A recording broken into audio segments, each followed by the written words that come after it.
For Pacifica Radio, I'm Christina Onnested. President Donald Trump plans to mark his first 100 days in office at a rally in Michigan today, a state impacted by his trade, tariffs, and combative attitude towards Canada. Among the achievements he'll likely tout, slashing government funds estimated at $430 billion, frozen or cut from disease research to Head Start for children to disaster aid, in what top Democrats say is an unprecedented and dangerous assault on programs used by countless Americans. Trump will also likely tout what White House Press Secretary Caroline Leavitt calls the beginning stages of the largest deportation campaign in American history. 139,000 deportations so far. A Michigan Democrat Monday said he'll file articles to impeach President Trump. Congressman Sri Thanedar cited the president's refusal to follow Supreme Court ruling that the administration should facilitate the return of a wrongfully deported immigrant to a notorious prison in El Salvador. He ignored the Constitution. He ignored the very checks and balances that keep our democracy intact. This isn't an isolated incident. It's part of a dangerous, deliberate pattern. That's why today I introduced a resolution to impeach Donald J. Trump, outlining 7 articles of impeachment. Thanedar is up for re-election. Texas Democrat Al Green earlier this month said he would move to impeach Trump as well. Illinois Democratic Governor J.D. Pritzker blasted Trump's policies over the weekend and also went after Democrats he says are not doing enough to oppose the administration. And now that this culture of timidity is on full display, those same do-nothing Democrats want to blame our losses on our defense of black people, of trans kids, of immigrants, instead of their own lack of guts and gumption. He's talked about as a possible Democratic presidential hopeful in 2028. He spoke at a major fundraiser in New Hampshire as he continues to build his national profile. The president signed 3 executive orders to beef up immigration enforcement and target sanctuary cities Monday.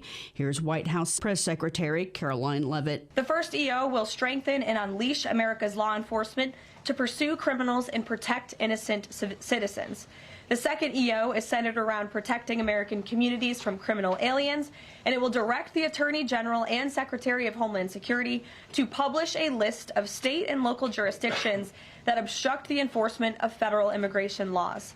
After these are signed, the president will have signed more than 140 executive orders already, rapidly approaching the total number signed by the Biden administration over the course of 4 years in office. Leavitt accused sanctuary cities of working to obstruct immigration enforcement. The executive orders come after a federal judge last week barred the Trump administration from withholding federal funds to sanctuary cities. Trump's border czar Tom Homan said they're building open-air camps to detain undocumented immigrants and their families. Canadians voted to continue Liberal leadership, electing Prime Minister Mark Carney to the post, continuing a decade of the Liberal Party's hold on politics. His success fueled by President Trump's annexation threats and trade war, which Carney pushed back against during a victory speech. America wants our land, our resources, our water, our country. Never. But these are not idle threats.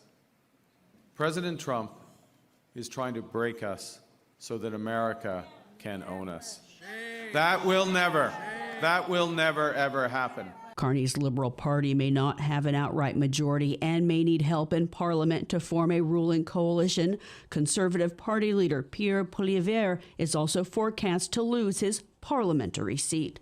The International Court of Justice marks day 2 of a week-long proceeding into Israel's obligation to facilitate humanitarian aid into Gaza and other occupied Palestinian territories. Eileen Alfandari has more. The United Nations General Assembly has asked the International Court for an advisory opinion on what Israel's obligations are as an occupying power and member of the United Nations. Palestinian UN Ambassador Riyad Mansour told the court there is an alternative vision to the cycle of death and destruction in Palestine.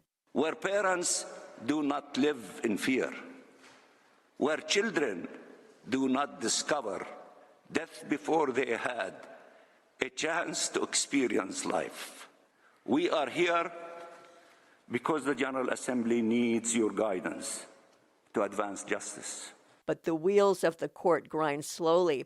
An advisory opinion isn't expected for months, and Israel is likely to ignore it anyway, as it has previous rulings. Israel is not participating in these latest proceedings.